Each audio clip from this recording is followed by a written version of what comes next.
The 2018 season is just around the corner as we are here back at Pensacola, Florida, at Pensacola Superspeedway for the start of the brand new season, a brand new year, and a bunch of new drivers. Hello, everybody, and welcome to round number 1 of 20 of season 7 of the Sunoco Elite Series in 2018.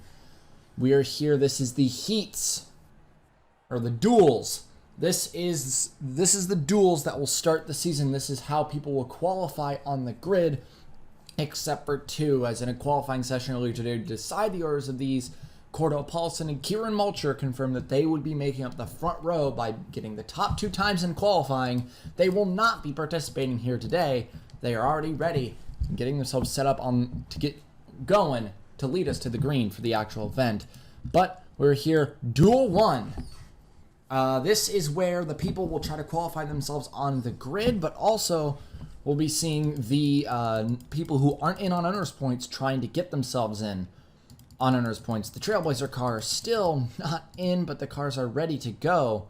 Nonetheless, it is Nick Pericles on pole based on qualifying times. He qualified P3 in qualifying, wasn't able to lock himself up there. He'll have to start on pole here in duel number 1. It's a 10-lap shootout between all these 22 drivers in this field, and Nick Pericles is going to lead it alongside Philip Scott, the legend himself. These guys are locked in. The first person on the grid not locked in is in P4, but on his inside is Alexander Rowe in his new Travis Ultra Autosport Pontiac number 41. He's definitely made a splash so far. We'll see if he can actually live up to the hype and possibly challenge for a title later down the year, but he's got to get into this first race and qualify well if he wants to do it. Then on the outside is Scott Roush, who is not in on owners points. He's the first one who isn't in, and he'll have to work his way in. He just needs to qualify decently. Only 3 people do not make the show. Row 3, you got Johan Arndt making his first appearance since Season 3, and DJ Curtis in his 3rd season at Monarch. On row 4, Gatlin Downey's back in the field this year, but part-time under his own name. Gatlin Downey incorporated in his number 77 Pontiac. Alongside Lorenzo Log, who has been theorized that this may be his last year in the Sunoco Elite Series. On row 5, you got William Brock with a new sponsor this year, Cinevis. We'll see what he can do with it. He's on row 5. Alongside Sean Angel, back at Trailblazer for his first time in 3 years. We'll see if Angel can live up to the hype he had before he left Trailblazer and keep it going and keep this team in rank B. On row 6, Cody Lamas, the highest ranked rookie right now at Full Frontal Motorsports. We'll see if he can live up to the hype that Full Frontal is putting upon him. A lot of people are very skeptical about what the 04 car can do. That's alongside Wolfstein Von Schaefer in his first season as well. He's going to be in the fight with Cody Lamas, suspected to be fighting for Rookie of the Year. Here's the command. Drivers, start your engines. We're going to work back really quickly now because we're getting ready to go green. Aiden Shepard, Connor Hurley, Hans Windhelm, CL Van Aller, Paul Jackson, the reigning champion, and Roger Ray, the reigning Royale champion. Vince Freeze and Morgan Fuller, one of 2 females in the field this year. Skylar Johnson's finally not alone after Audra left a few years back. And on the final row, Jack Halleck and Max Jackson. Both of these guys have to get in. Actually, all 4 of the bottom 4 have to get in based off of this event. But if they get last in this event, you're out. You're not going to make the show. If you get second to last of the non-charter, you have a chance of getting out. But it would depend on overall speed compared to the second duel. Cars are filing off. It's been a while since we've seen Nick Pericles at the front of the field. He's been in a drought the last few years, but now he's helping Scott Ganassi, trying to get them back into rank A. And it all starts here in Pensacola. As the start of the 2018 season, the first race of the 2018 season is about to get underway. As we roll around, no one seems to be having issues, so we will be going green this time. We're going to have to watch people like that 38. He needs to hope he could stay near the front because, like I said, if you finish this race dead last and you aren't in on owners points, you are out. And pace car rolls in this time. Nick Pericles will lead it down to the green flag for Scott Ganassi Racing, the first green flag of the 2018 season. Green flag is in the air in Duel 1.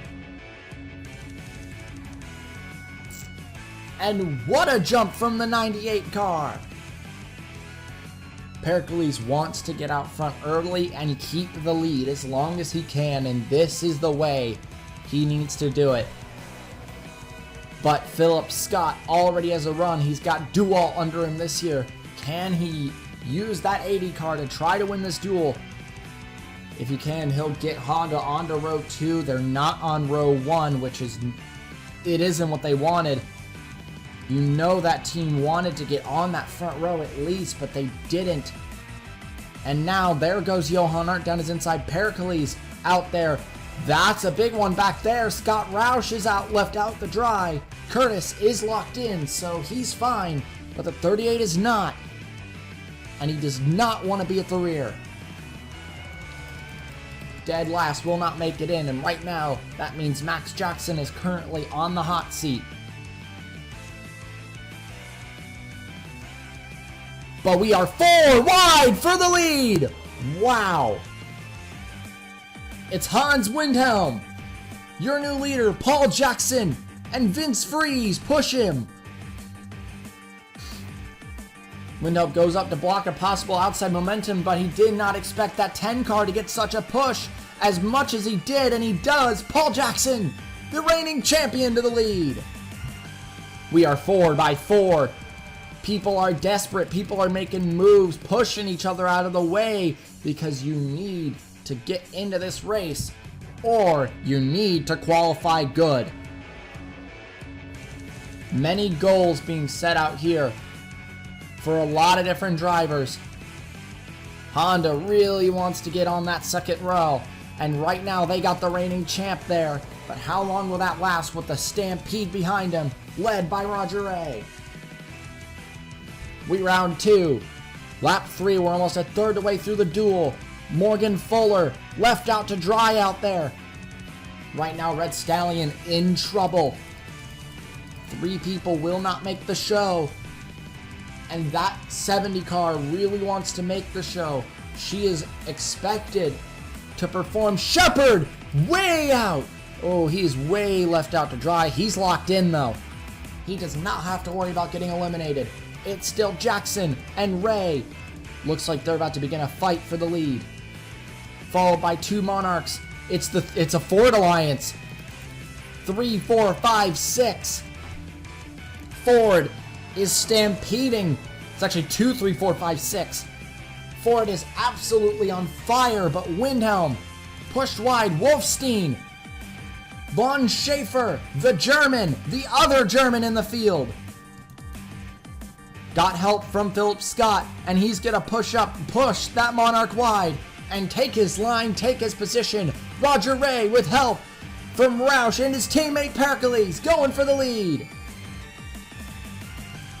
We're about to hit the halfway point of this race now. CL Van Aller just being put on the hot seat. If you don't finish last, like if there is no owner's points, people, in last place, they have a chance of making the show.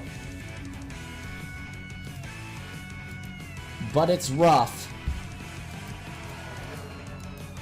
Well, actually, if it's second to last, then you're still out, but it's Scott Roush and Nick Pericles with Roger Ray in third. It's a Ford Alliance, top 3, another Ford, and Max Jackson's coming up.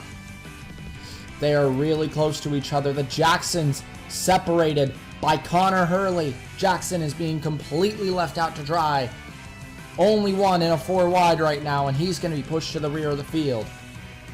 But once more, he does not have to worry about locking himself in. Roush does. He leads this race. Van Aller, in his first Elite Series start, looks like he may not even make the show. He's losing the draft. That's what everyone else wants to see. Everyone else needs to lock themselves in. They want to see him lose the draft so they're safe. The Ford Alliance is trying to lock up a top 3. Lock up the inside on rows 3, 4, and 5.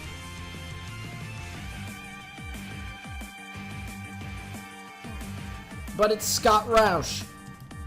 Trying to defend both lines from the Scott Ganassis. Johan Arndt. The only Pontiac near the front. Where is... Oh, well, no. There's Downey as well. Where is Rowe? Stuck on the outside. There goes Jackson. He's diving low. He'll be back up soon. Keep an eye on that 10 car. Oh, what are you doing in the middle line, Jackson? Get low. We're at 4 laps to go in Duel 1, and it's Scott Roush out front. He needed to lock himself in, and to lock yourself in and also be 3rd place on the grid would be fantastic for him. There's so much shuffling going on in the mid-pack. Everyone trying to get back low. Shepard just blocked a lot of people from getting low, which is exactly what Jackson and Angel wanted to see. This is going to help them get to the front. Johan Arndt, the 2-time PLS champion, leading an SCS duel. Shepard pushed by one of his biggest rivals from last year, Paul Jackson. These two do not have a very good relationship, but at this point they're going to have to work together if they want to get a good starting position. So no matter how much they may hate each other, they need to work together. Nope, Jackson's not gonna. Pushes him out, uses Angel, and help from his brother back there as well. It looks like Jackson may be leading Angel wide to try to get his brother something. But no, I don't. Oh, Max might get there. Angel giving him the space. Why would you give him the space? Why would you give him the space? You need to fight, Angel. 2 laps to go, and it's Paul Jackson and Max Jackson trying to bring it home. It is very tight. We might have an incident before the end of this thing. Max! Oh my god, there's the inexperience really hurting. We're 5 wide! Oh no, this might be very, very bad. Yep, pull back, guys. Pull back. Pull back. Brock was not going to risk going to a backup car. Not for that. Oh, but then they go anyway! Oh, big hit for Jack Halleck. Van Aller gets saved from having to be eliminated, and it looks like Paul Jackson. There's no green-white checkers in the duels. Jackson will be on the inside, row 2. 3rd place on the grid. That is exactly what Honda wanted to see, is the 10 car up near the front. And an incident will be pushing the 31 car to a backup car. It looks like the other cars seem to be okay. In fact, no. That means Jack Halleck will not make the show. And a very disappointing end for the 2014 winner around this track. And Jack Halleck, due to an incident, will go home. And Scott Roush looks like he's going to be at risk of going home due to that incident. But Gatlin Downey is safe. Morgan Fuller is safe. Van Aller is safe and will actually start decent. It does look like the rest of them have damage, but it doesn't seem to be too bad of damage, so I do think they will all get it fixed. Except for that 31, who won't even get a chance to get it fixed, because they're just going to pack up the car and go home. We're on the last corner, and Paul Jackson is your winner in Duel 1 and will lock himself into 3rd place on the grid. Duel 1 gets the inside line, and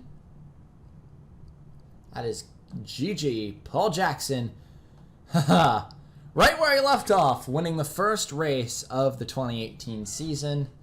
Though it being a duel, it's going to set him up into a good position at the start of the race. So it would be the teammates tussling in a 5 wide as Pericles and Ray would get together and would go around, and Halleck was just an innocent bystander there, and it's what will take him out of the opener. Downey was involved, Roush, Ray, Brock, Shepard, Fuller, and I believe Scott got a little bit of that too. But Aller has got to be wiping the sweat off his forehead. He is in the show. Starting inside row 15, so 29th. Though, even though it's that low on the grid, it's still something.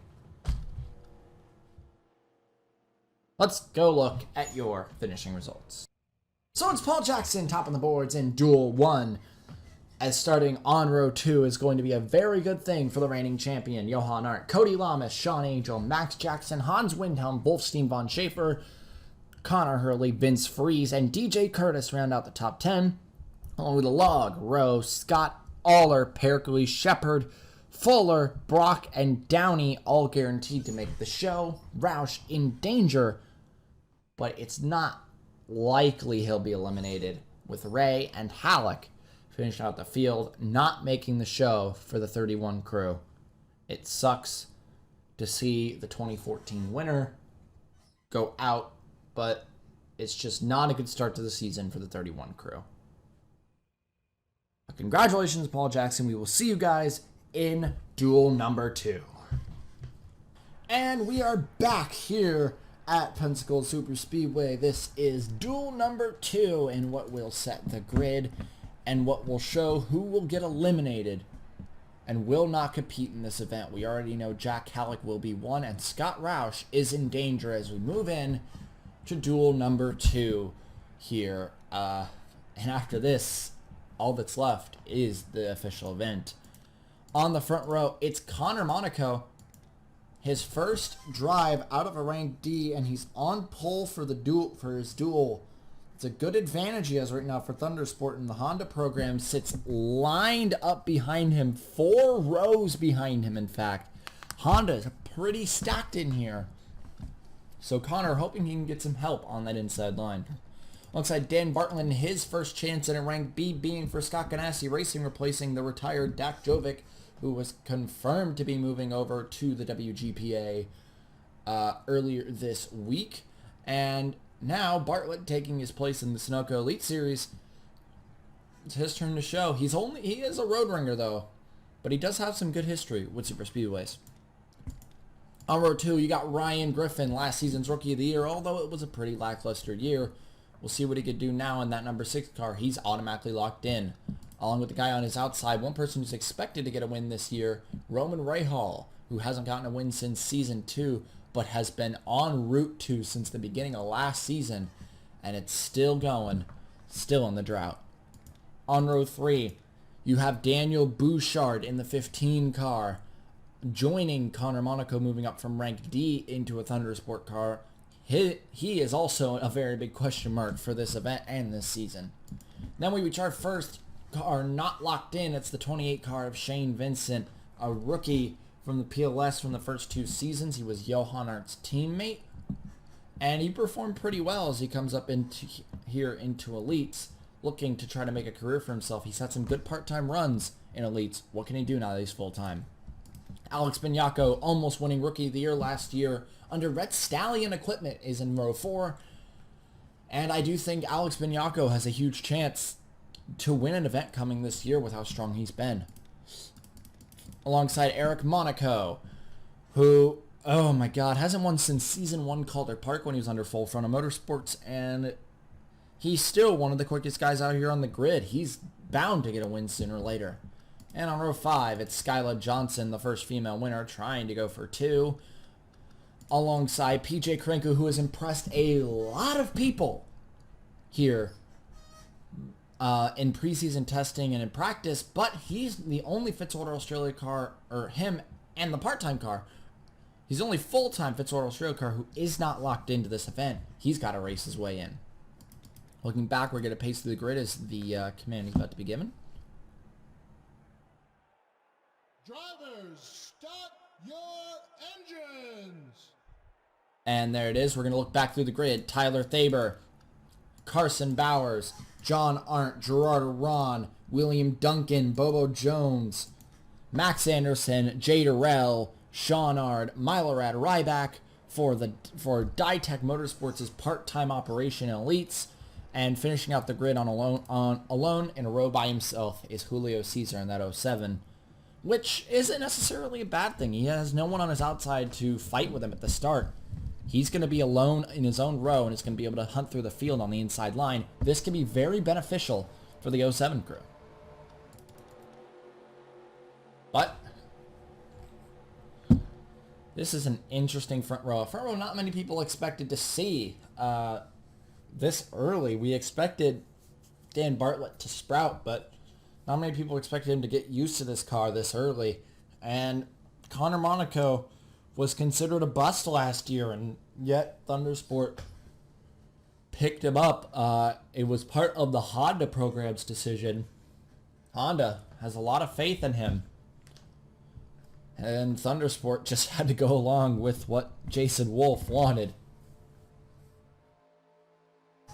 Jason, man, you're kind of crazy.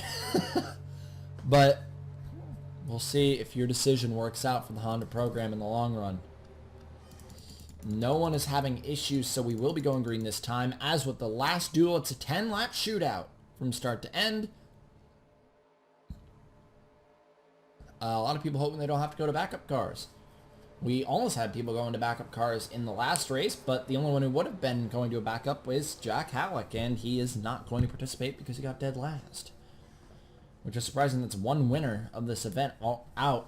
I believe there's no other winners of this event who aren't locked in, so we're going to be seeing some of those people, but can they qualify high as pace car comes in this time? 10 laps to decide the rest of the grid here in Pensacola Superspeedway. Connor Monaco leads it down to the green flag here in Pensacola for Duel 2. Green flag is in the air in Florida.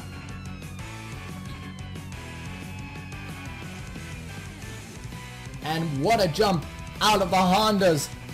Specifically that 19 car off to a great start, but the Honda train has begun. Connor Monaco, Ryan Griffin, Daniel Bouchard, Alex Benyako, and Skyla Johnson all in line. But I think Thaber might break that. Oh no, it's going to be Benyako who breaks it on one of his own members of the Alliance. But he's not going to have the pace. Skyla stuck up high. Thaber going to take advantage of it. And the Honda train starting to be broken up. Griffin wants a piece of the lead though. It looks like the Alliance is off right now. This is a fight between them. Keep in mind, all the Hondas are locked in, so they can afford to fight each other. There's no risk other than going to a backup car if they push too hard. I think probably the only order they got is don't kill each other. So they're going to fight each other from start to end. Caesar did not get off to a very good start. Right now he's lagging behind. As we stand at the start of lap 2, it would be Caesar, Shane Vincent, and the aforementioned Jack Halleck, who will not make the show. Shane really wants to make the show here, but if he doesn't, it's not necessarily his fault. Super speedways are very unpredictable, as we saw with Scott Roush. In danger of being knocked out currently. But as we come to the end of lap 2, right now the Honda train's broken, and instead it's Tyler Thaber and Max Anderson pushing Ryan Griffin. We already saw Jackson win his duel. Can Anderson win his? And that rivalry, keep it heated between those two. That rivalry will always be a thing. No matter how far Anderson's fallen, it's always fun to see those two fight on track, but they aren't in the same duel. But if they're close on the grid, oh boy. Griffin and Connor Monaco very close. Griffin tries to push him up the track. It doesn't work. Connor's going to hold his own. Shane trying not to lose the back end of the pack.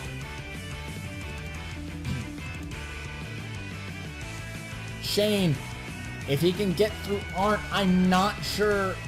Well, no, if he can get through Arndt, it's still Shane out. it would then be the fight between Caesar and Roush, and it would go off of their original qualifying, which would go to Roush, which means Caesar would be eliminated currently.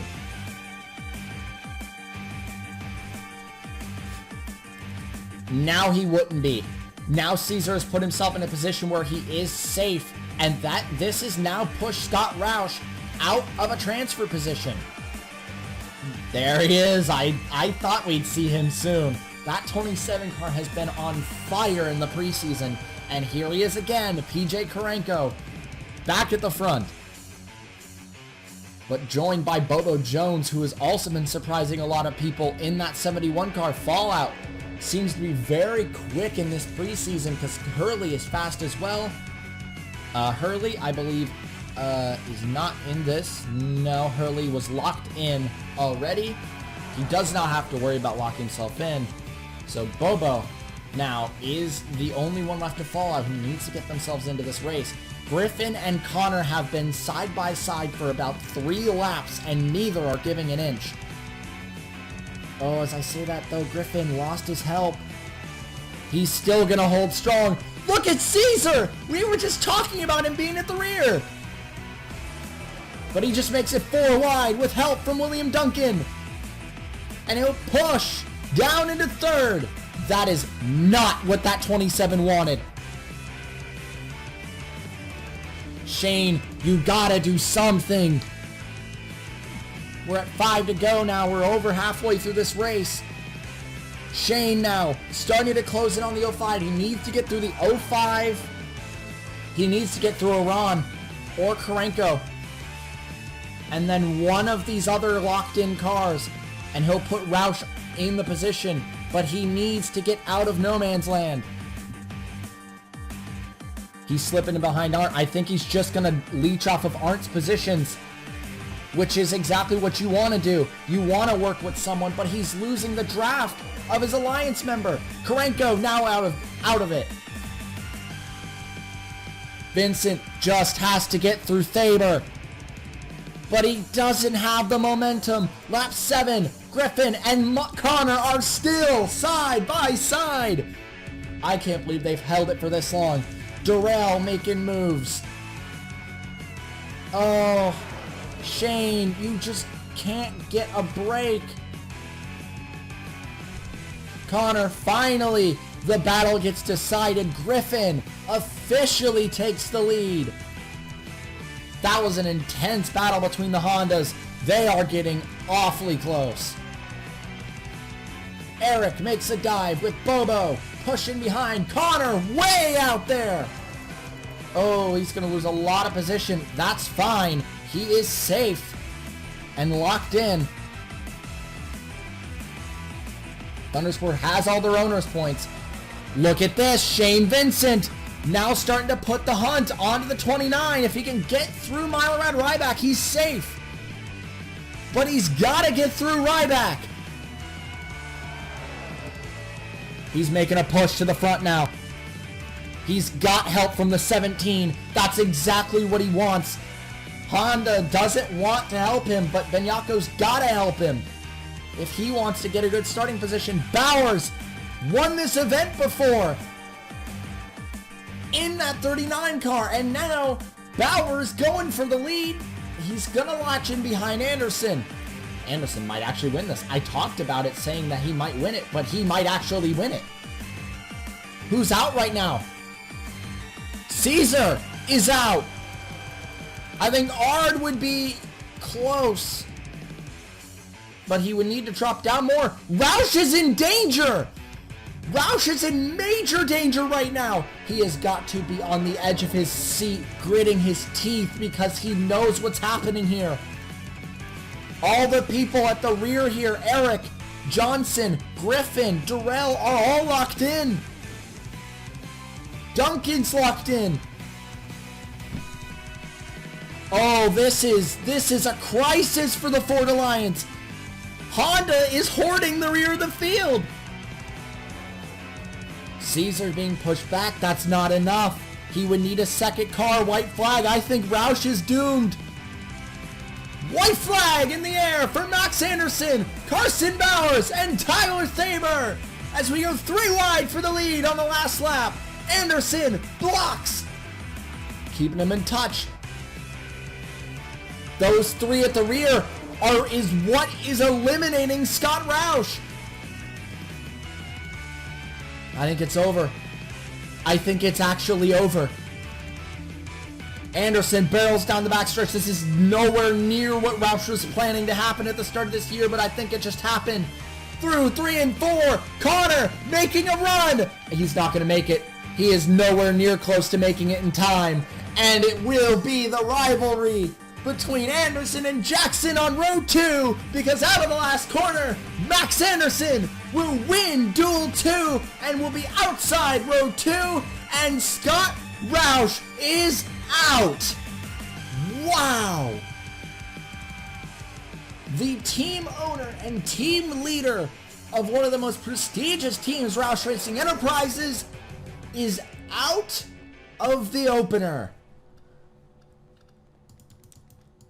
Because no one who wasn't locked in was close enough. I think everyone who needed to lock themselves into this event did.